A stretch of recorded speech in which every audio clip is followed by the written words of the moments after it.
Greetings. This presentation will discuss a subset of the service discretionary benefit programs called tuition reimbursement programs. To commence, tuition reimbursement programs fall under the service category of discretionary benefits as an educational assistance relief benefit measure, typically viewed as a promotion of an employee's education. Educational assistance programs involve tuition, fees, and similar expenses related to either undergraduate or graduate level courses. With tuition reimbursement programs specifically, they are implemented for an employer to fully or partially reimburse the employee in question for any expenses incurred during education or training efforts. It should also be worth mentioning that tuition reimbursement programs should not be confused with student loan repayment assistance programs, where the organization provides funding for one's existing student loans. The extent of financial coverage is determined by the grades the employees earn or the course relevance to organizational goals and employee development. For example, if an employee currently has a job in the information security department at a consulting firm, they would have to take a course in computer science to learn more about computer systems and networks as a way to monitor data breaches and create solutions for that organization. Granted, the employee may initially pay for these courses out of pocket, but following organizational eligibility guidelines, approval, and course completion, they would be later reimbursed by the company. This is how a tuition reimbursement program functions in its simplest form. This program is also a timely subject of discussion because they can help entry-level workers in advancing their academic careers while simultaneously conducting their job. Having this type of financial aid increases the chance that students who are employees will complete their courses and boost their sense of motivation and performance in the work sector.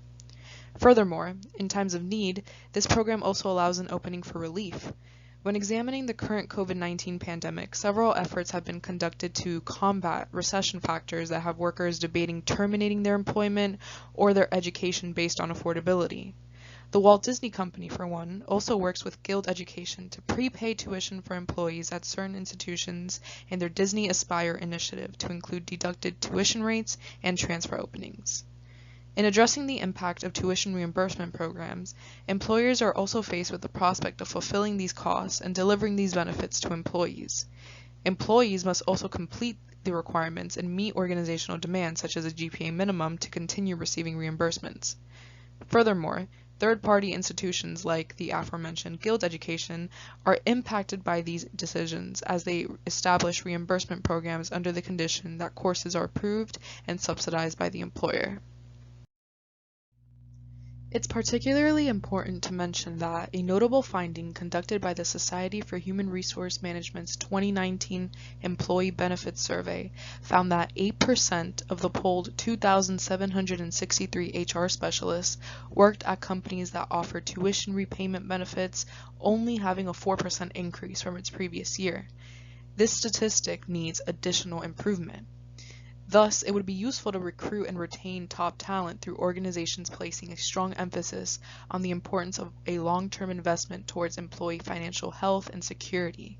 Tuition reimbursement packages will not only balance the costs and expenses put upon an employee's education, but also provide compensatory relief through fulfilling their job responsibilities. Furthermore, it is essential that this program promotes the benefits of particular employee behaviors that have strategic value for the organization. For instance, employees who take advantage of tuition reimbursement programs gain knowledge, skills, and abilities that directly add value to the work they do. Lastly, employers need to emphasize the unique and customized course package experience the employees will be offered. A nurse practitioner would require slightly different courses than a clinic manager, for example, thus adding to the specialized experience of an organization that is mindful of their employees' career development needs and interests. It goes without saying that the cost implications for this type of program has the ability to surmount astronomical costs. In evaluating the cost implications, it becomes apparent that the investment value is an imperative marker for both its main stakeholders, the employer and the employee. For the employer, they would need to deliver on regulating tuition reimbursement programs, and the employee would need to fulfill all the demands granted by the course and company deliverables. A specific way to determine this would be through performance review assessments. In conducting this, the company would have a feasible way to determine if the employee is utilizing the knowledge from these courses in an effective way at work. If the performance level is unsatisfactory, however, companies need to evaluate and set boundaries on the level of aid the package will provide the employee in the future if they do not see an improvement.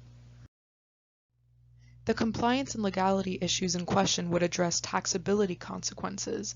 According to the IRS, if your employer reimburses more than the $5,250 limit, they should include that surplus in your wages on your W-2 that you will need to eventually pay taxes for. For many others, another stake would be in the eligibility markers for the designated organization. For an employee to qualify for reimbursement, some companies may require proof of pre-registration, a school transcript, and establish contractual agreements where employees agree to remain employed with them for a set period after they complete their coursework. If not properly negotiated, there could be a high degree of turnover within the company. Ultimately, another legality setback would be in the form of enforcement restrictions. As I mentioned, if the employer offers an education benefit, it's wise to make sure that the employee stays with the company a certain amount of time after completing their coursework so that they don't use the benefit for the purpose of paying off a weighted cost and then leave the company. This is hard to enforce legally without backed agreements. Communication is a key factor in order for employers to get across the intent and mission of their company values. It would thus be necessary to always provide disclosure to the employee about the benefits that they would be entitled to and discuss a planned path that would establish options for them going forward, like a reimbursement package.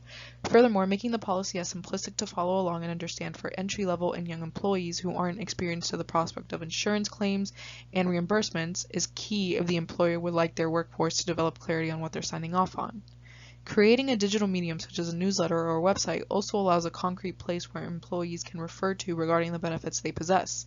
And most importantly, feedback is necessary for companies to see how the employee is responding to the program, if they have any clarifications to be addressed, and how the company can help them in the future.